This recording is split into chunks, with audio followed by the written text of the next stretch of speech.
UFC 260's co-main event will see the current featherweight champion of the world, Alexander Volkanovski, face off against the number 2 featherweight in the world, Brian Ortega.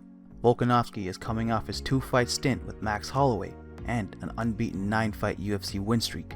The champ will now look to move on and face the newly revitalized Brian Ortega for his second title defense. Ortega took a long layoff from MMA after his loss to Max Holloway and came back with a statement victory against the Korean Zombie. Ortega has seemed to add refined striking to his already superb jiu-jitsu game, which makes him even more of a threat than he used to be. This fight will be an intriguing matchup between two men who are yearning to prove that they are the best featherweight in the world. First, let's take a look at the tail of the tape. Alexander the Great Volkanovski stands at 5 foot 6 inches tall with a reach of 71 inches. He sports a finish rate of 64%. Brian Ortega stands at 5 foot 8 inches tall with a nice reach of 69 inches. He sports a finish rate of 66%. Although Volkanovski is a shorter man by almost 2 inches, he actually has the 2-inch reach advantage over Ortega in this fight. Both men have similar finish rates, with Ortega being only 2% ahead in this category. First, let's take a look at the stand-up of both of these men.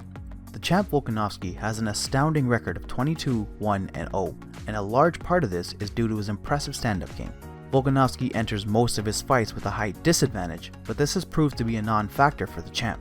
Volkanovski has the dream combo of power and volume. If you didn't know by now, Volkanovski used to weigh like 600 pounds when he was a rugby player, and that strength has certainly translated over to his run as a featherweight.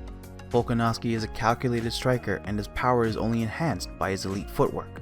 Volkanovski likes to do most of his work while leading the dance and having his opponent near the cage. If his opponents try to circle away, Volkanovski is always faster and cuts them off, keeping them where he wants them so he can begin to tee off. While his opponents are trapped, Volkanovski will use an array of strikes to wither them down, whether it be leg kicks, body shots, or clean hooks to the head. Alex is always working. This is highlighted by a significant strike per minute stat of 6.16, good for 3rd all-time in featherweight history, significant strike accuracy of 55%, 2nd all-time in featherweight history, and his strike differential of 2.4, which is good for 4th all-time in featherweight history. Volkanovski's volume gets so overwhelming for his opponents that they begin to tire out and make costly mistakes. He often utilizes heavy leg kicks, especially against known strikers, to keep them flat-footed. He uses solid boxing fundamentals and bobs and weaves with his strikes, especially to land his right hook, which is definitely his hardest shot. Because of his movement, he will also mix in body shots with his combos, and feint takedowns heavily with his lead foot. For someone as muscular as he is, Volkanovski has seemingly endless cardio in his fights and is always pressuring his opponents. It also allows him to stay light on his feet and constantly bounce in and out of the pocket with his combos, land a few strikes and be long gone by the time his opponent throws back. Ortega, on the other hand, has come a long way since his debut in MMA. T-City has been a submission specialist for as long as we've known him, but with his most recent bout against the Korean Zombie, there have been some monumental improvements to this aspect of his game. That's not to say he wasn't a good striker before. In fact, he was the first man to ever finish the legend Frankie Edgar by way of KO.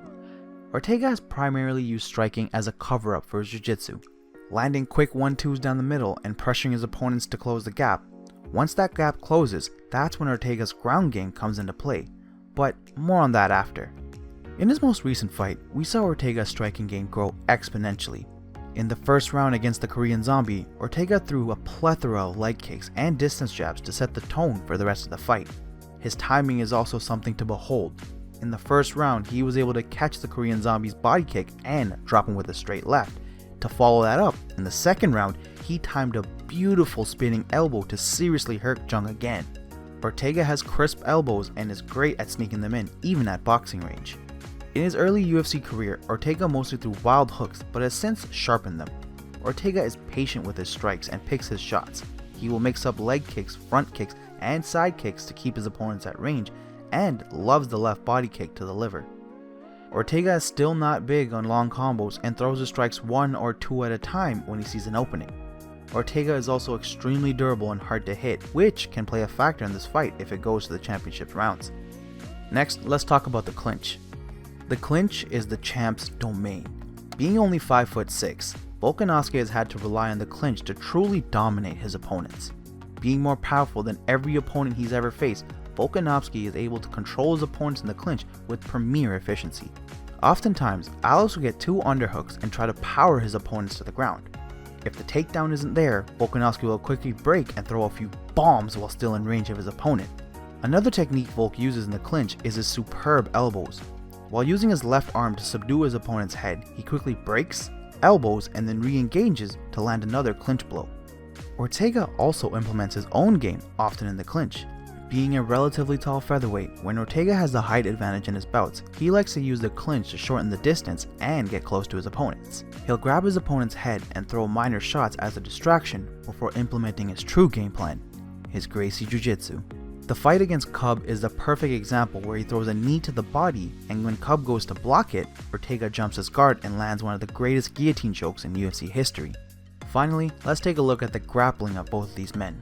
The champ is a true mixed martial artist in all aspects, and this holds true for his grappling as well. Volkanovski sports a takedown average of 2.09 per 15 minutes, 34% takedown accuracy, and 72% takedown defense. Although it looks like his takedown percentage is low, Volkanovski often attempts them without committing fully to keep his opponents worried or to come up top with strikes. On the ground, Volk likes to have his opponents pinned near the cage while grabbing them in some form of side control. From this position, Volkanovski will land devastating blows. Once on the ground with them, it's nearly impossible to get back up. The champ also does phenomenal work when it comes to the full guard, where he's able to land heavy shots from the ground or from a standing open guard. Volkanovski is an Australian champion wrestler and is able to utilize his technique and strength to fight on the ground if the stand-up is not going his way. Ortega, on the other hand, is a grappling expert, but on the completely other side of the spectrum. Ortega doesn't have the wrestling prowess that many ground game specialists do, but this has never stopped him from implementing his grappling. He has a takedown average of 0.8 and a takedown accuracy of only 21%, but has a takedown defense of 56%. Although his wrestling may not be the greatest, Ortega is not someone to take a risk wrestling with. On the ground, the Brazilian Jiu-Jitsu protege is nothing short of incredible. In his fight against Brandao, Ortega transitioned from a darce to a guillotine to a triangle with the utmost precision and truly shows why he's a Gracie black belt. Almost half of his wins have come by way of submission, and he has 3 guillotine and 3 triangle chokes, so it's safe to say, even in top position, you're not safe on the ground with Ortega. Now, how do these two match up against one another? Volkanovski is as tough as they come in the UFC. Power, agility, volume, wrestling, grappling, he's the complete package and will pose a threat to Ortega wherever this fight goes. Being the shorter man, Volkanovski will try to use his footwork and speed to close the distance and land heavy blows in close to Ortega. Having Ortega backed up against the cage in the clinch will allow Volkanovski to use his power and wrestling to dictate this fight. But on the flip side, Ortega has shown that he's able to throw up submissions from anywhere. If Volkanovski relies too much on his wrestling and becomes sloppy, it'll only take a fraction of a second for Ortega to find a submission from the clinch or the ground. Given Volkanovski's wrestling prowess, it's unlikely Ortega will be able to land a takedown or even attempt one. Volkanovski will likely rely on his striking and use his wrestling as a defensive or feinting tactic. Ortega will look to keep his distance and slowly pick away at Volkanovski until he can get the champ to make a mistake.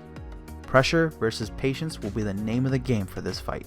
Regardless of how this fight plays out, these men will give us a featherweight scrap to remember. Volkanovski will look to use this fight to make a statement to his doubters and naysayers, while Ortega will try to capture the gold in his second attempt and set himself up for a rematch against Max Holloway. If you haven't joined already, please make sure to join our Discord server. It's a community for MMA fans to talk to other like-minded fans about fights, fighters, upcoming events, and anything of the sort. Link will be in the description below. Thanks for watching our video. If you enjoy our content, please make sure to like, comment, and subscribe.